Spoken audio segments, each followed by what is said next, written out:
आज मसीहों के साथ यही परेशानी है कि वो उस अंधकार के घिरने के समय तक प्रतीक्षा करते रहते हैं और तब तक अपने को बिना मार्गदर्शक के अकेला पाते हैं। मार्गदर्शक, क्या आपने कभी ऐसा भटका हुआ मनुष्य देखा है? क्या किसी के पास ऐसा कोई अनुभव है कि आप किसी भटके हुए को वापस लाए हो?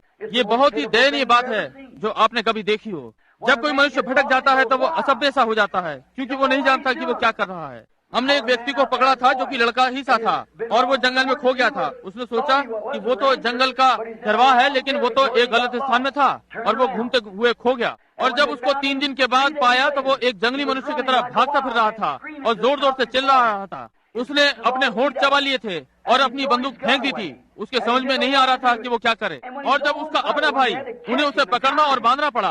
जब उसका ही भाई उसके पास आया तो वो पशु के समान उससे लड़ने लगा और उसे काटने की कोशिश करने लगा।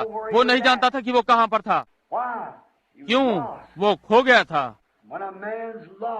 और जब कोई व्यक्ति खो जाता है तो वो घबराई हुई स्थिति में होता है। तब वो नहीं जानता कि वो ऐसी स्थिति में है, क्योंकि उसके खो जाने से ये भावना उसको घेर लेती है और उसे ये नहीं पता होता है कि वो कहाँ है और वो कैसा व्यवहार कर रहा है। और ऐसा ही तब होता है जब मनुष्य परमेश्वर से अलग होकर खो जाता है।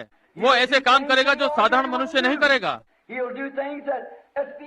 वो ऐसे काम करेगा जो मनुष्य के सोच से परे होंगे। एक मनुष्य जो परमेश्वर से अलग होकर भटक गया है, एक कलीसिया जो परमेश्वर से भटक गई है, एक कलीसिया जो कि परमेश्वर से दूर चली गई है, वो परमेश्वर के उन सिद्धांतों से हट गई है जो कि पवित्र शास्त्र में है। वो कभी कभी ऐसे काम करेंगे जिन्हें आप परमेश्वर की जीवित कलीसिया में देखने की आशा नहीं करते। वे सट्टेबाजी, लॉटरियां, जुए और जो कुछ भी वो कर सकते हैं, वे उनसे अपने लिए पैसा कमाते हैं। वो कुछ भी सिखा सकते हैं, चाहे उसका कुछ भी प्रभाव हो। केवल वो उसकी पीठ थपथपाते हैं जो कि गिरजे में अधिक पैसा दान करे या इत्यादि इत्यादि। वे उसे कुछ भी करने देते हैं। ये ठीक बात है। ऐसे डीकन को बोर्ड में शामिल करते हैं जो 4-5 बार विवाह कर चुका है, केवल इसलिए कि उनके काम पूरे हो जाएं। हमें केवल एक ही कार्य पूरा करना है और वो ये है कि हमारा कर्तव्य परमेश्वर के प्रति क्या है, सत्य बताने के लिए तैयार रहना है। खोया हुआ व्यक्ति डरी अवस्था में वो पागल व्यक्ति है।